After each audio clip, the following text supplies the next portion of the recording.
They fined my sister $750 for unauthorized outdoor furniture, her lawn chair, while her arm was still in a cast. By the third notice, the envelope came taped to her door, red ink underlined 3 times. On the 14th day, they sent a tow truck for her wheelchair ramp. Welcome to HOA Society. I'm Nate Keller, Municipal Risk Assessor out of Denton County, Texas. Around here, I read deeds the way other folks read weather radar. If you've ever been bruised by an HOA board with too much ink in its stamp pad, you're in the right place. Subscribe if you want more real cases from the trenches, and tell me where you're watching from. I'd love to map this fight across the country. The ramp incident happened 2 summers ago, July 18th at 10:26 a.m. I remember because my sister Rachel called me while the driver was still chaining her aluminum railings. Her voice shook. They said code violation 5B, temporary structure without pre-approval. She couldn't even open the screen door fast enough with her cast. By the time I got there, the ramp was gone, a bright rectangle of dead grass left behind.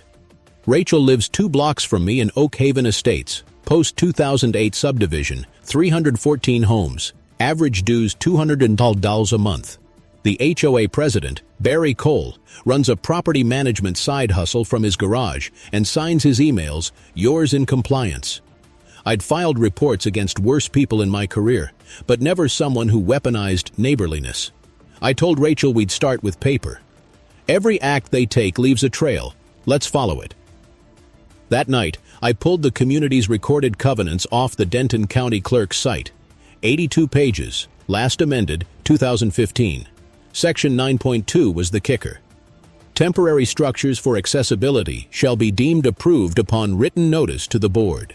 She'd emailed that notice with a doctor's letter. They just ignored it. Still, I tried diplomacy. First, I met Barry Cole at the Saturday coffee truck near the playground. He smiled like a salesman caught mid-pitch. "Look, Nate, rules are rules. We can't make exceptions. What if everyone builds ramps?"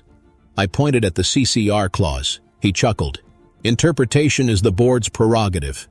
That was the moment the air got cold. My fear wasn't just for Rachel, it was for precedent. If they could erase a disabled accommodation by interpretation, they could crush any resident without cost. I promised myself I'd make the cost real. Over the next week, I logged each notice, time-stamped photos of the missing ramp site, and sent certified requests for records, financials, enforcement logs, insurance policies. Texas Property Code 209.005 requires HOAs to produce those within 10 business days. They didn't. On day 11, their attorney emailed a form letter citing administrative delay. I knew what that meant. Stall, intimidate, outlast. So I changed tactics.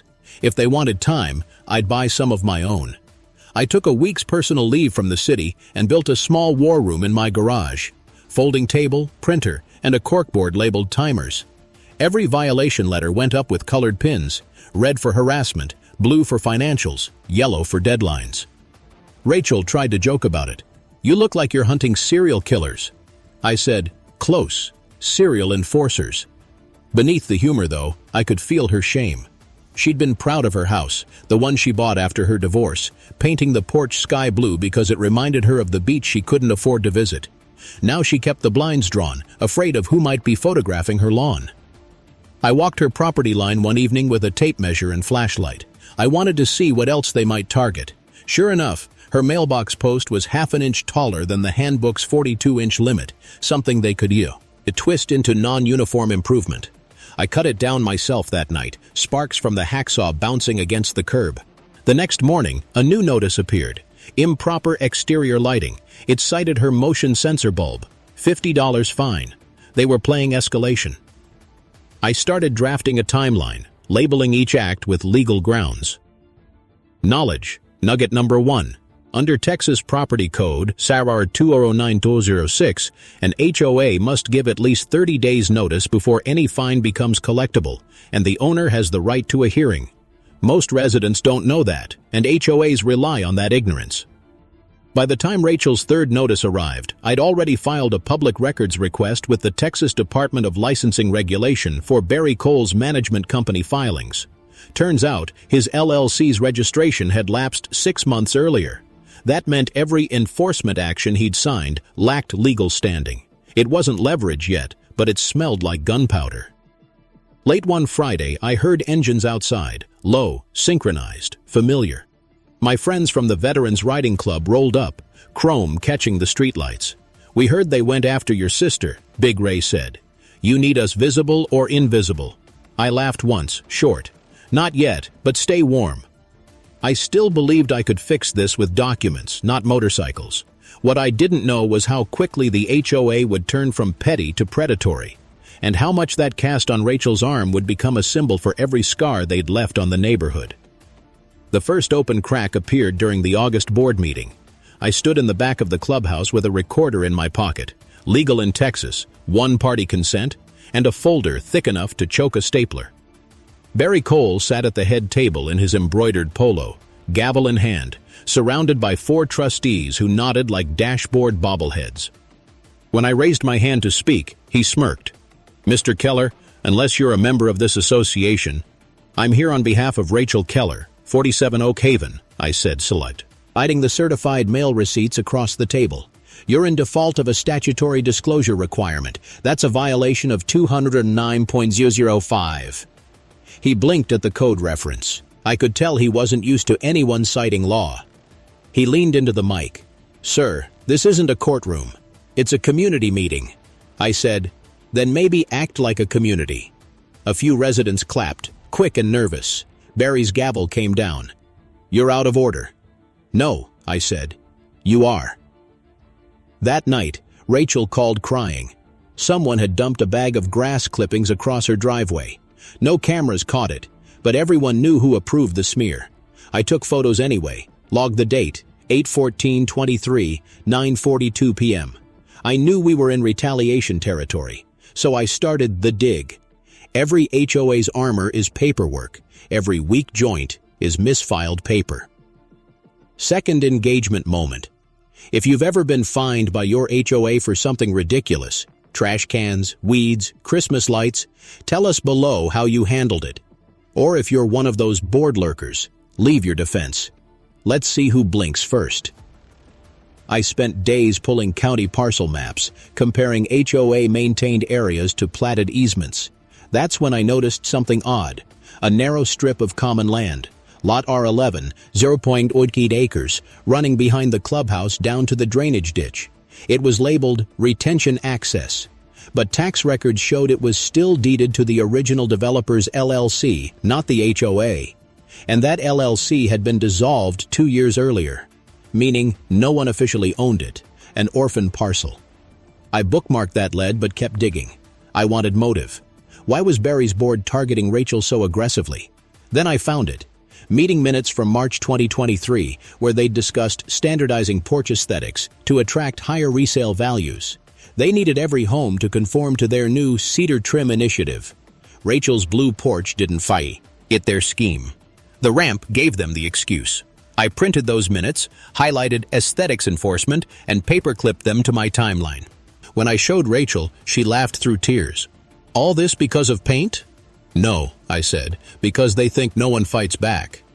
The dig turned addictive. I pulled financial statements when they finally coughed them up under pressure and found $14,732 listed as consulting fees. Vendor: Oak Haven Maintenance Partners. State file search? It was another Barry Cole LLC, self-dealing. That's a civil breach of fiduciary duty. Knowledge nugget number 1, expanded.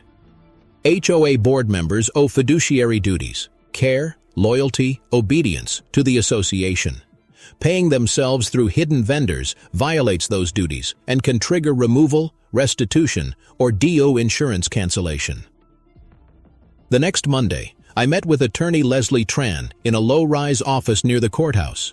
She was compact, quick-eyed, coffee always half drunk. "You've got smoke," she said, scanning the invoices, "but you'll need fire. Think chain of custody, proof of self-payment or signature overlap." She handed me a form for subpoena preparation. File this only if they keep stonewalling. By September, they were cornered enough to get sloppy.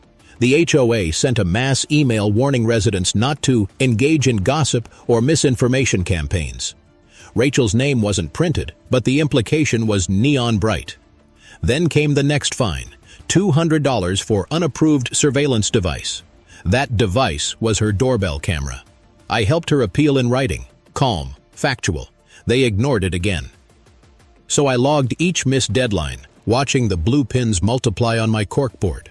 When the 10th one hit, I knew they'd crossed into systemic non-compliance. That night, I went walking with my neighbor Hank, a retired building inspector who carried a thermos of black coffee like a weapon. "They're gambling you'll quit," he said, "but you don't strike me as a quitter." "I'm not," I said. "I just need the right lever." Hank grinned, "Todd. Heath like chipped stone. Every structure's got one." Back home, I stared again at the orphan parcel on the map, the strip behind the clubhouse. If no one owned it, someone could.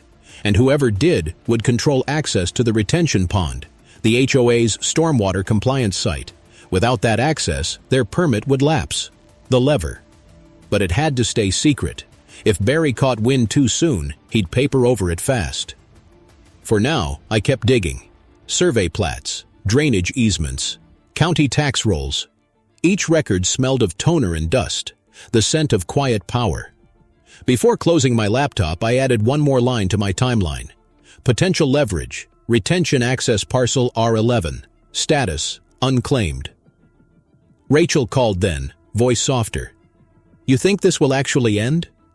"It'll end," I said, "the way they wrote it," and forgot to read. By early October, the air in Oak Haven turned crisp, and every sound carried. The thump of mailboxes closing, the crunch of gravel under HOA patrol tires. I'd grown used to those sounds. They were my metronome. Each notice delivered to Rachel's door just clicked into the rhythm of my documentation. Still, I needed a clearer chain of ownership before I could move on that orphan parcel. Denton County's land records are a maze, microfilmed deeds in faded ink, some barely legible. One Friday morning, I spent 4 hours in the clerk's archive, fingers smudged with toner, until I found it. Instrument number 2015-14473, a conveyance from the original developer to a shell company called Briar Creek Holdings LLC. 2 years later, that company forfeited its charter. The land never transferred again. Legally speaking, it was a ghost plot. Unclaimed but taxable. The kind of oversight HOAs never notice until it swallows them. I copied every page, paid $12.50 for certified stamps, and drove straight to Leslie Tran's office. She flipped through the stack. "You could petty Tian for quiet title," she said. "But it takes time. Or buy the tax lien at auction." "When's the auction?" 2 weeks. Minimum bids under 1,000. I nodded, heart steady. "Then we'll make it ours." On the way home, I passed the clubhouse.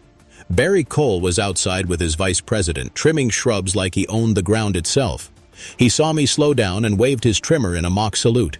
"Keeping busy, Keller?" "Always," I said, rolling the window down.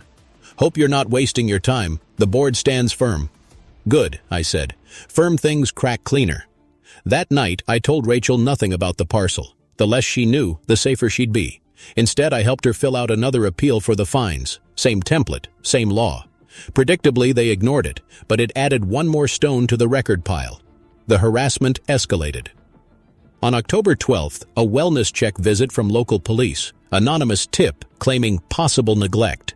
The officer apologized when he saw Rachel sitting on her porch, drinking tea. "We get these sometimes," he said.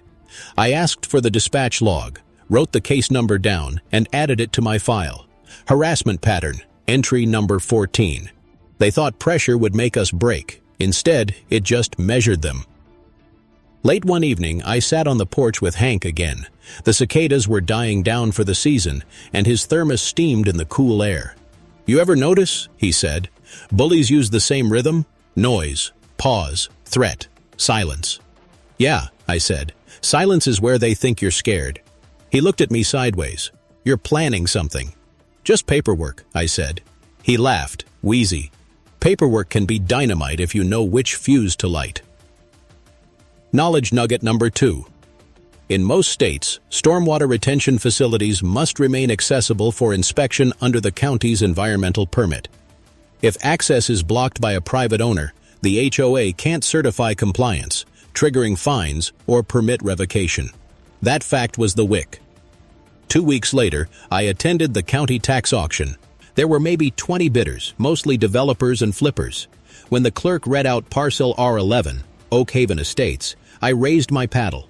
No one else bid. Sold for $782.50 plus recording fees. I signed the deed transfer under fluorescent light, hand trembling slightly as the notary stamped it. That metal clack of the seal, that was the sound of leverage. On the way out, I folded the deed into an envelope, labeled it Retention Access. I didn't tell Leslie yet. I wanted the ink to dry first. Rachel's ramp remained missing, though. I'd rebuilt a temporary one out of plywood and steel braces, tucked behind her porch where the HOA patrol couldn't see from the street. It wasn't just a ramp. It was a symbol of defiance that no one else had to know about.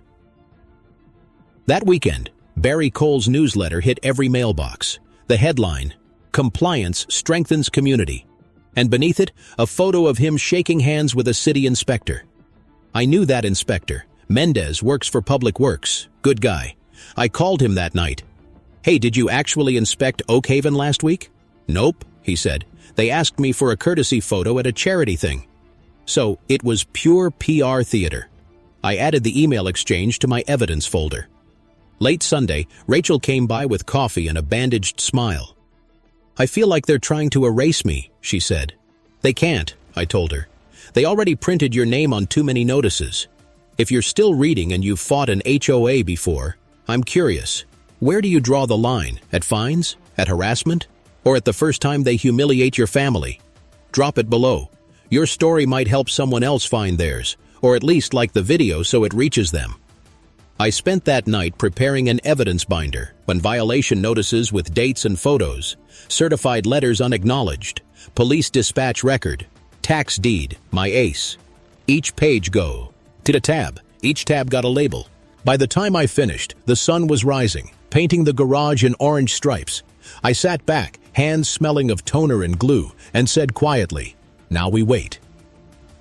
Because the next HOA meeting was November 2nd, and that was the night the ghosts of Oak Haven's paperwork would walk into the room.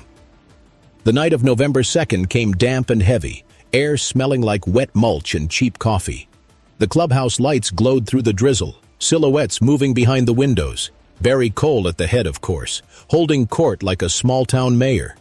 I parked 2 blocks down and carried my binder under my jacket to keep it dry. Inside, folding chairs lined up in 3 tight rows, the cheap carpet muffling every step. About 30 residents showed up, more than usual. Word had spread. People were tired of the citations, tired of the tone. The HOA had gone from neighborly to tyrannical, and it was starting to show in their faces. Barry opened with his usual pleasantries. "Welcome, community family," he said into the mic, voice echoing off the drywall. "We're proud to maintain standards that protect everyone's property values." Then he launched into budget updates, fee increases, and pending enforcement matters. When he reached old business accessibility dispute, Rachel's name popped on the slide behind him in bold font. My stomach tightened. She hadn't wanted to come, but I'd convinced her to sit in the back. Her cast was off now, arm thin and pale, but her courage showed. Barry spoke like an insurance ad. "While we sympathize with Ms. Keller's situation, we must uphold uniformity for safety reasons. The board has unanimously voted to maintain the citation." I stood. "You can't vote on something that isn't yours." The room fell still. I walked to the mic, binder in hand. "You're enforcing on property access that your association doesn't own." I flipped open to the certified deed copy, slid it across the table. "Parcel R11, the strip behind this very building, changed hands 2 weeks ago at county auction. Buyer of record, Nathan Keller." Barry's smirk twitched, the first crack. "That's irrelevant." "No," I said, "it's pivotal, because your stormwater maintenance permit, Section 4.3 of your own compliance certificate, requires continuous right of entry through that strip, which you've now lost, effective the date of sale." A murmur spread through the room. One of the trustees leaned over to Barry. "Is that true?" He whispered back, "Too late." I added, I've already notified the county environmental office to update access status. If I lock that gate tomorrow, you're in violation and subject to daily fines." Rachel gasped softly behind me. The sound made me stay calm when I wanted to smile. Barry tried to recover. "You're extorting the association." "No," I said. "I'm protecting it. From you. Because if I file for an injunction, your DO insurance gets flagged for self-dealing review. Page 17 of your financials, consulting fees, ring a bell?" The color drained from his face. I let the silence work. Knowledge nugget number 3. Most HOA directors' insurance, DO, excludes coverage for fraudulent or self-dealing acts. Once an insurer suspects that, they'll suspend coverage pending investigation, leaving directors personally liable. I closed the binder, calm as a judge. "Here's my offer. Reinstate Rachel's accessibility ramp within 7 days, remove all associated fines, and provide audited financials to members as required by law, or the county and your insurer get full documentation Monday morning." Barry opened his mouth, but the board's treasurer, a thin man with a silver pen clipped to his collar, said quietly, "Maybe we should review this first." "You can review it," I said, "but the clock starts now. 7 days." The meeting adjourned in chaos, chairs scraping, whispers rising. I left without looking back, rain starting again. Outside I could hear the muffled rumble of motorcycles from the far end of the subdivision. Big Ray and the others had parked discreetly on the corner, headlights off. A silent perimeter, just in case Barry decided to get theatrical. I walked home with the rain soaking through my shirt, the binder under my arm like a living thing. I wasn't triumphant, just steady. The game had changed. Back in the garage, I marked my corkboard. Reversal number 1, lever secured. Then I circled November 9 in red ink. That's when the countdown would end. If you've ever stood up to an HOA bully, tell me, did they back down or double down? Because what happened next proved exactly what happens when power panics. On November 4th, 2 days after the meeting, Rachel got another notice taped to her door. Unauthorized structure. New ramp material non-conforming. They were doubling down. I took photos, documented it, and called Leslie. "They just accelerated their own failure," she said. "Good, let them." We drafted a notice of injunctive intent. 1 page, clear language, 36 lines. I signed it at 10:43 a.m., the pen scratching through the damp air. The same day, Hank brought over a thermos of coffee and a grin. "You're about to watch a bureaucracy eat itself," he said. By then, even neighbors who'd stayed neutral began knocking on our doors. Mrs. Pina from across the street, a widow who got fined for her flower boxes, offered testimony. "They took $300 from me for color inconsistency," she said. "I still have the receipts." I copied them, added them to the binder. It was no longer just Rachel's fight. It was Oak Haven's. That weekend, Barry emailed the neighborhood claiming outside agitators were spreading false legal claims. He CC'd the county inspector, mistake number 1, T. The inspector forwarded that email straight to me with a note. "I'm reviewing your documentation. Don't act yet." By Sunday night, the countdown was at 4 days, and my phone buzzed non-stop with texts from neighbors wanting to join. I told them all the same thing. Stay lawful, stay visible, document everything. The stage was building itself. The retaliation storm hit the very next morning. I woke to the sound of a truck idling outside Rachel's house. 2 men in neon vests, private contractors, not city workers, were photographing her siding and scribbling notes. When I stepped outside, they stiffened. One said, "HOA maintenance inspection." The badge on his shirt looked printed from Word. I raised my phone. "Say that again for the record?" They backed off fast, climbed in the truck, and drove off without a word. The logo on the door peeled at the edges. Oak Haven Partners. Barry's shell company again. By noon, 3 more households got citations for unsightly trash containers. It was a full-court press. Paper bullets fired at anyone who'd clapped at the last meeting. I told everyone, keep every envelope. Take photos before you open them. Note the timestamp. That night, my garage looked like an evidence command post. The air smelled like printer toner and gasoline from Hank's bike, parked outside in case things turned physical. Rachel sat on a folding chair, scrolling through her phone. "They're posting about me on the neighborhood app," she said quietly, "calling me a troublemaker. saying I faked my injury for sympathy. I took the phone from her gently. "That's defamation, and we'll handle it after the meeting. Right now we document." She nodded, eyes tired. "I just want to live here again." I didn't tell her, but I'd already started drafting a formal complaint to the Texas Real Estate Commission for HOA mismanagement and harassment. Every paragraph was chored in evidence, dates, amounts, statute numbers.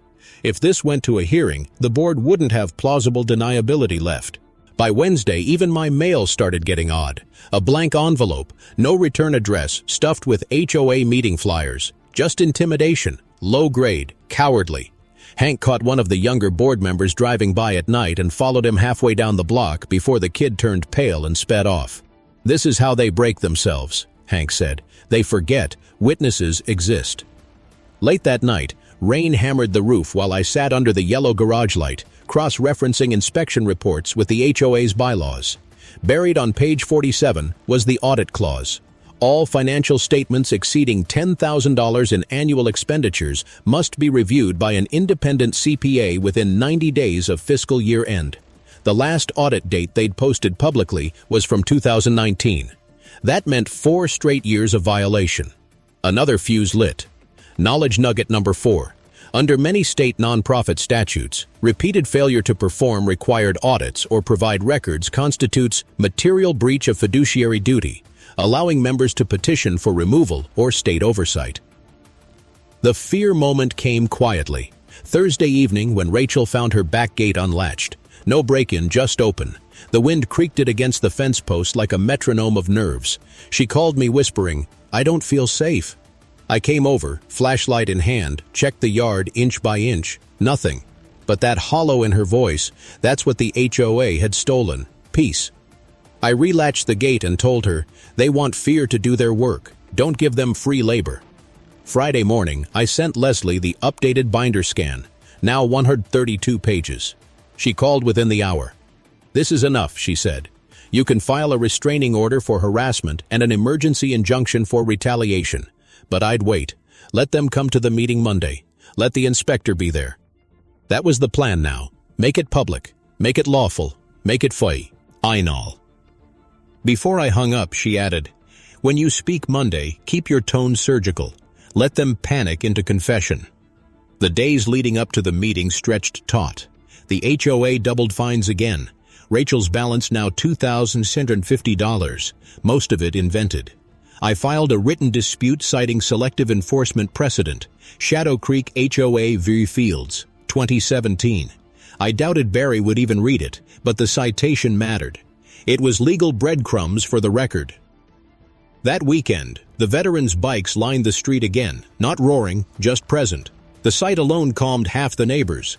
Rachel's ramp still stood, plain plywood, edges sanded smooth.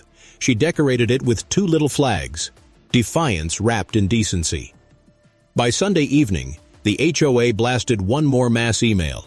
All residents are encouraged to attend Monday's emergency compliance hearing. Barry's tone had shifted from smug to strained. The pressure was working. If you were me, standing on that line between patience and confrontation, what would you do? Push now with the lawsuit, or hold till the meeting and make it public? Drop your answer below. Your call might help someone else fighting the same wall of bureaucracy. I didn't sleep that night. I watched the porch light reflect off a stack of certified envelopes on the table. My binder sat closed, numbered tabs visible through the plastic cover. Outside, the streetlights flickered against the drizzle. Monday, November 9th. Countdown complete. The night the paper met the microphone.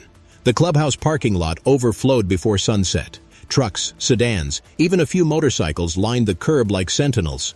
Word had spread that the compliance hearing wasn't going to be business as usual. The air buzzed with the mix of coffee, damp asphalt, and quiet anger.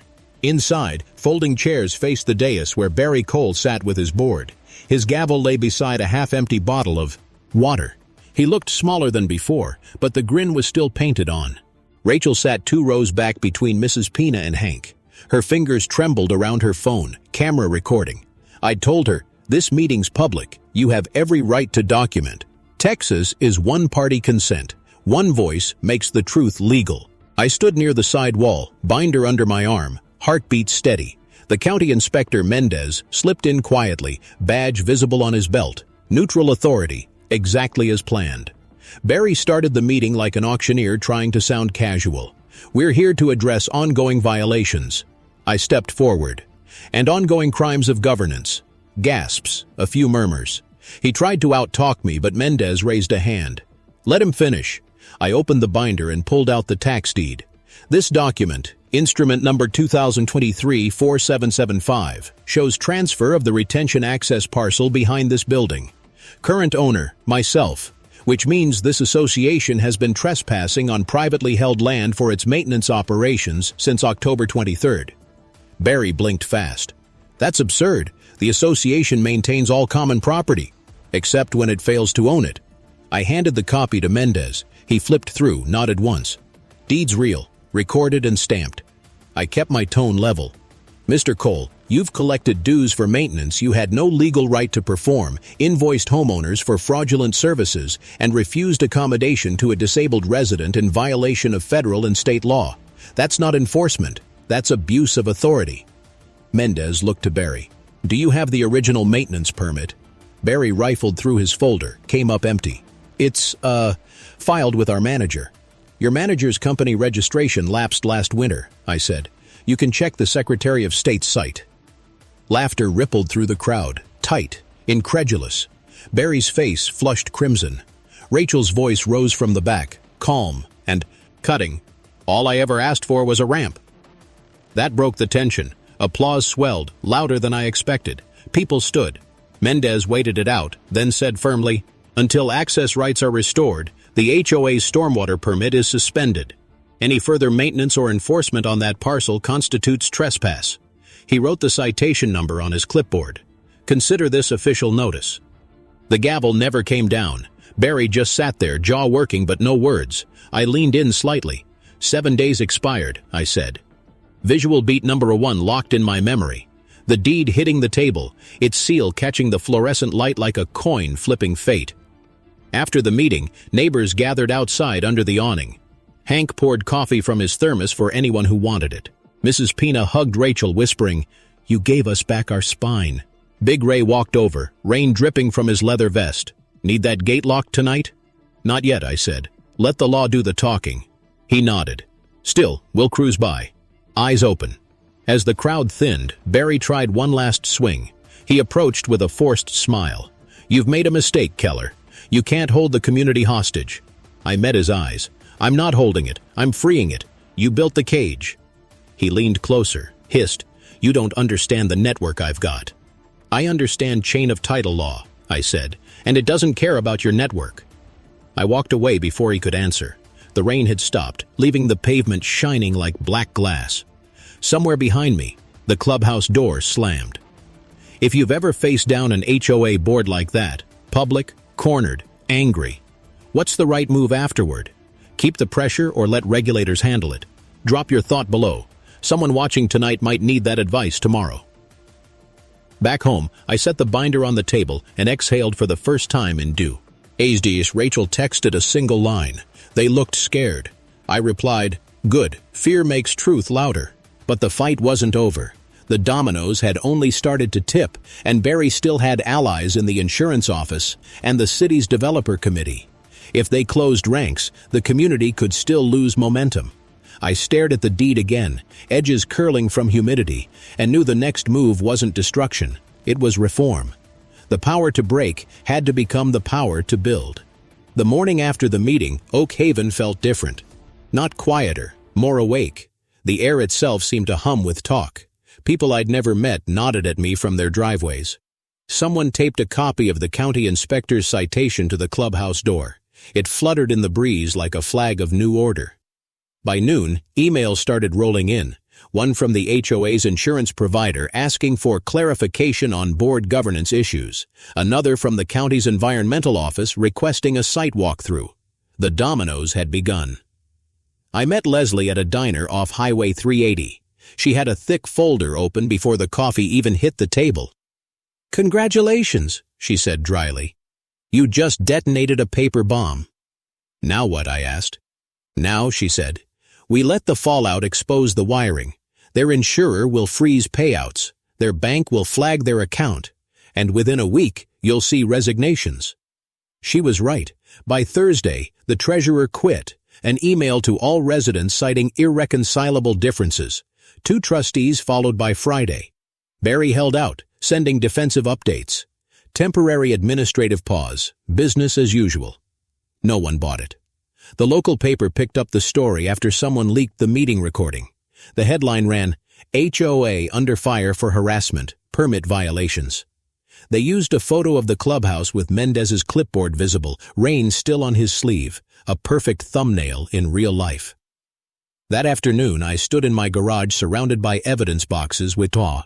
Brian Hank walked in carrying a folded newspaper. "You made front page of Section B," he said with a grin. "Wasn't me," I said. "It was the paperwork." "Paperwork needs a shepherd," he replied, setting the paper down beside the binder. By the weekend, the HOA's group app exploded, residents organizing their own forum to discuss reforms. Rachel joined the call, voice firm again. "We can't just remove them," she said. "We need rules, so it doesn't happen again." That's when I realized the next reversal wasn't about leverage. It was about structure. Reversal number 2 had to be a deal, not a demolition. Saturday morning, a city envelope appeared in my mailbox. Notice of pending inspection for stormwater access. Standard form, but it had Mendez's signature at the bottom with a handwritten note. "Appreciate your cooperation. Let's talk reform." That night, Rachel and I sat on her porch drinking coffee. The plywood ramp gleamed under the porch light, her cast long gone, but her hand still stiff. "You think they'll ever rebuild trust here?" she asked. "Not with the same bylaws," I said, "but maybe with new ones." "What would that even look like?" "Term limits, open records, independent audits, sunshine in every corner." If you've ever watched a community eat itself through secrecy, you know what comes next. The question is, when it collapses, do you rebuild or walk away? What would you do in our place? Stay and reform, or sell and run? Drop it below. Monday's follow-up meeting was mandatory by law once a quorum petition formed. This time, half the neighborhood showed up. Some in jeans, some in business suits, everyone tense but expectant. Barry walked in late, hair slicked, eyes bloodshot. He started to speak, but Leslie, seated beside me as counsel, raised her hand. "Before new business," she said, "my client holds controlling access rights to the HOA's compliance property. He's willing to restore easement use contingent upon adoption of a reform charter. We've drafted the proposal." She slid a packet across the table. Each page carried crisp bullet points. Board term limits of 2 years. Mandatory independent audits annually. Open records access within 10 business days. Disabled accommodation presumptively approved under Section 9.2 Point. Election of an ethics committee of residents unaffiliated with contractors. Barry's voice cracked. "You're blackmailing the board." "No," Leslie said evenly. "We're offering the community its own governance back." Mendez, again present, tapped his pen on the table. "It's a fair condition. Without reform, you lose compliance certification anyway." The vote went to the floor. 72% in favor. The reform charter passed. I felt the room exhale, an invisible weight sliding off every shoulder at once. Barry stood, hands shaking. "You've humiliated me," he said. "No," I replied quietly. "You did that yourself when you forgot your oath." He left before the meeting ended. The gavel stayed silent again, a relic of authority no one wanted to touch. As the crowd filed out, Rachel squeezed my arm. "You just rewrote the rules." I smiled. "We just rewrote the story." Visual beat number 2 stayed burned into my head. The reform packet landing beside the deed, the past and future touching like overlapping fingerprints. Outside, the rain had started again, light and steady. Hank lifted his face to it and laughed. "Feels clean," he said. The week after the reform vote felt like a dawn the neighborhood hadn't earned but desperately needed. Mailboxes stood empty of threats for the first time in months. The sound of lawnmowers, not citations, filled the air. You could smell cut grass instead of fear. Rachel's ramp, now permanent, now approved, shined under a new coat of gray sealant. She stood on it one morning holding 2 mugs of coffee. "They said they'll reimburse the fines," she told me. "Every penny." "Good," I said, "but make sure they send the apology first." By mid-December, the headlines died down. The reforms stuck. The new interim board, half of them people who'd once been too scared to speak, began publishing budgets online. An independent auditor came through and confirmed what we already knew. Barry's consulting fees were self-payments. The state's attorney general opened an investigation for breach of fiduciary duty. The domino collapse was complete. Barry resigned formally, citing personal stress. Within days, the HOA's insurance company filed notice of claim review. The bank froze the association's line of credit pending the audit outcome. The machine that had bullied a community for years was now dismantling itself, one polite letter at a time. But what mattered more were the quieter changes. Mrs. Pina's flower boxes bloomed again, pink geraniums on every railing. Hank was asked to chair the new ethics committee. He accepted, thermos still in hand. Rachel started organizing a weekend pancake breakfast at the clubhouse to raise money for accessible playground swings. She said it was time to give Oak Haven something worth enforcing. At the next meeting, I stood at the podium only once, to return the deed. I held this land to make a point, I said. Now that the point's made, it belongs to all of you again. I placed the document on the table. The new board chair, an accountant named Joyce who wore reading glasses on a chain, nodded solemnly. On behalf of Oak Haven, thank you for restoring both the parcel and the principal. Visual beat number 3, that deed under the warm light of the rebuilt clubhouse, the new charter framed behind it, a symbol instead of a weapon. If you believe I fought the right way, and this is how these stories should end, say a few words in the comments for your own friend or neighbor who's been there. Subscribe so the next case finds you first. And as a responsible citizen, share this story so others learn there's a lawful path through. All the noise, that part's on us. When the crowd dispersed, Rachel lingered beside the podium. You could have kept it, she said. Land? I smiled. I never wanted land. I wanted balance. Later that night, the local news ran a short segment. Oak Haven HOA signs consent agreement after state review. New transparency rules to serve as model for Texas communities. Under the headline, a shot of Rachel's ramp, lights wrapped around its railings for Christmas. I watched it from my porch, the same porch where the first notice had once been taped, curling in the humidity. I fed that notice into a fire pit beside me, paper curling black, until only the red ink survived for a second before turning to smoke. I thought of my late father, who'd built homes for veterans after the Gulf War, and told me once, laws are only fences until someone walks the line. Now the line felt walked, straight and steady. Oak Haven stood a little taller, not because we'd beaten our board, but because we'd remembered we were the board all along. As for me, I packed the binder into a box labeled Closed Cases. There would be others. I'd already received 2 emails from neighboring communities asking for help. I didn't answer that night, just looked out at the glow of porch lights, reclaiming peace. One story down, another waiting. And somewhere beyond the subdivision, a new envelope waited to be opened.